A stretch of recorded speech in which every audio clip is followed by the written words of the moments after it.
One of the things I found of this movie that really irked me was this part right here.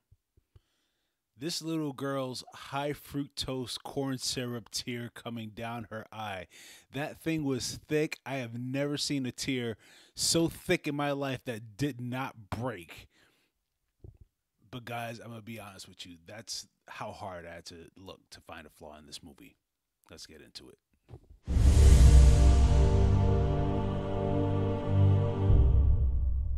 What's up, everybody? Welcome to the Daniel Ortiz Rants at the Movies podcast. It is finally here. Godzilla versus Kong. I was really looking forward to this movie. So let's go ahead and start getting into talking about this one. So I saw the trailer probably about 2 months ago, probably around that time. And that's all I had to see.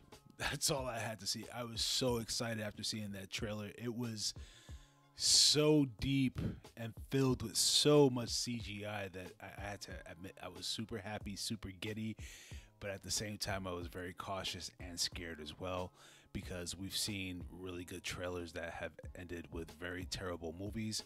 And let's be honest, the movies that have been brought in by Kong and Godzilla haven't been the greatest movies either, you know. First thing off the bat that really impressed me is the fact that we did not get into a 30-40 minute character development story of some humans that we do not care about in the entirety of the story. We got right into Kong and we see him off the bat, and I was so exhilarated to see that because I don't want to see any character development here. Let's be honest. We're not here for any characters. We don't care about any of the humans. We don't remember any of their names. We want to see Godzilla and King Kong fight. That's pretty much it. And we see the characters off bat. The fight doesn't happen immediately, but we see these characters off bat, and it just makes me happy and made me warm on the inside. I would also say that this movie had probably one of the most gargantuan intros that I've ever seen. Just the opening credits and the title card was gargantuan, and I think it did prepare me for what I was about to see after that. So as far as the movie, I mean, literally just mind blown. I think this is probably the best CGI movie that I've seen since Jurassic Park. This is my opinion.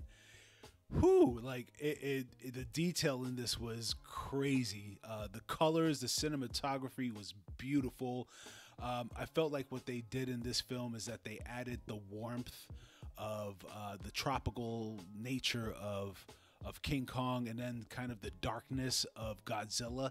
And you know, when you see them in the middle of the ocean, you see these two type of color schemes like clashing, and it was fantastic, man. And I'm just gonna say, man, this was a great movie. I was pulled in from the beginning. What I loved about it is that we did not have 15 minutes of fighting, which I thought was going to happen at first. I thought it was just going to be a movie just like the others where we're getting too deep into the characters. No, they scrapped all that. They scrapped all that. We get a little bit of the characters, and what they did the best in this movie is that they used the characters to progress the fighting. They used the characters to progress just the story of Kong and Godzilla. They weren't the main focus in this one. That's what I really, really appreciated. Alex Skarsgård, who is probably one of Hollywood's top actors right now, he was in this movie. It didn't matter. It really didn't matter. He was the lead in this movie, and I know nothing of him. And I'm happy with that because it's not about him and it's not about any other character. So if you're looking for a movie where there's real good fighting, this is so far the best entry in this entire series. I don't know if you want to call it the GKCU or whatever, but this is so far the best entry that I've seen.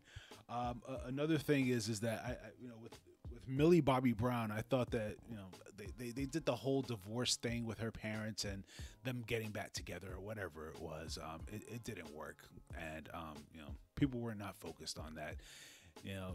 I think this movie is a great, just sit back, eat some popcorn, and really just enjoy the film kind of movie.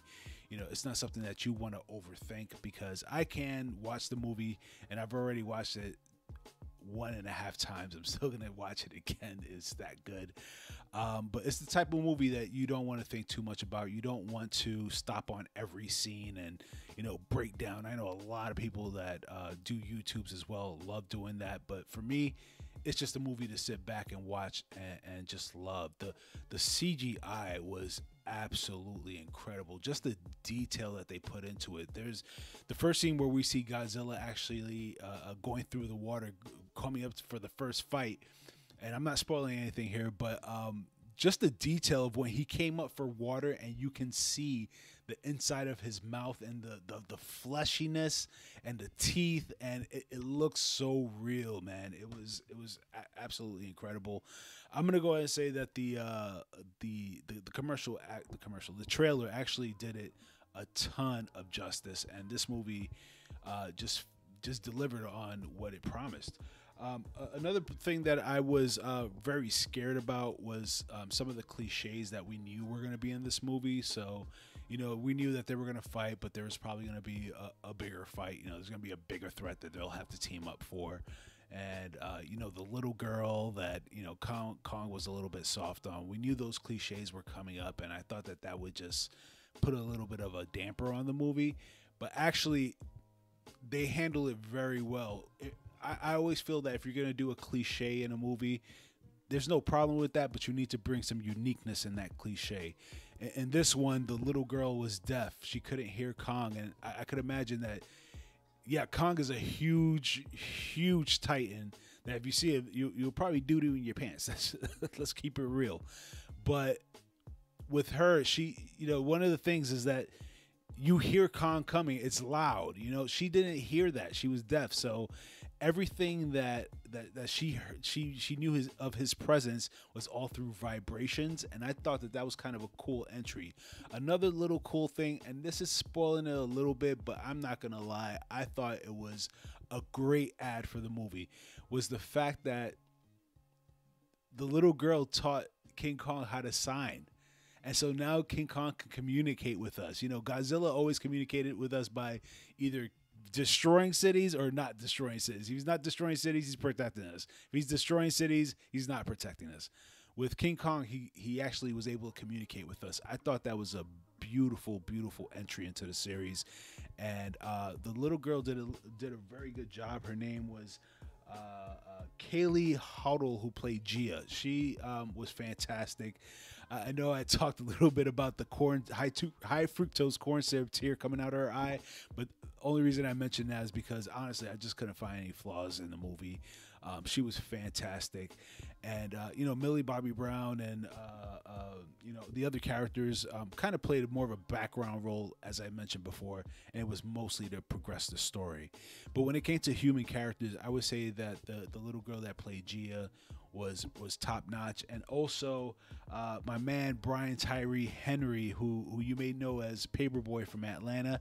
He's actually been doing a lot of movies and playing a lot of supporting roles, and they've been very, very good. And I think that this one is just as good. And I think it's something that this series actually needed. I think on both sides of each of their movies, the Kong movie, there's only one, and the two Godzilla movies, they lacked a lot of humor, or if there was humor, it was very forced.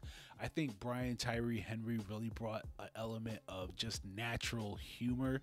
His character is a blogger or vlogger or podcaster, I should say. And he just has crazy theories, and when you see him in live form, those theories come to life, and it's funny because it's exactly what you would think a podcaster would act like. So love the characters. I feel like they did everything to just progress the story instead of it involving just the characters. And I knew that if this movie was going to work, it couldn't be just an Americanized movie, where there's a lot of character development. That's boring.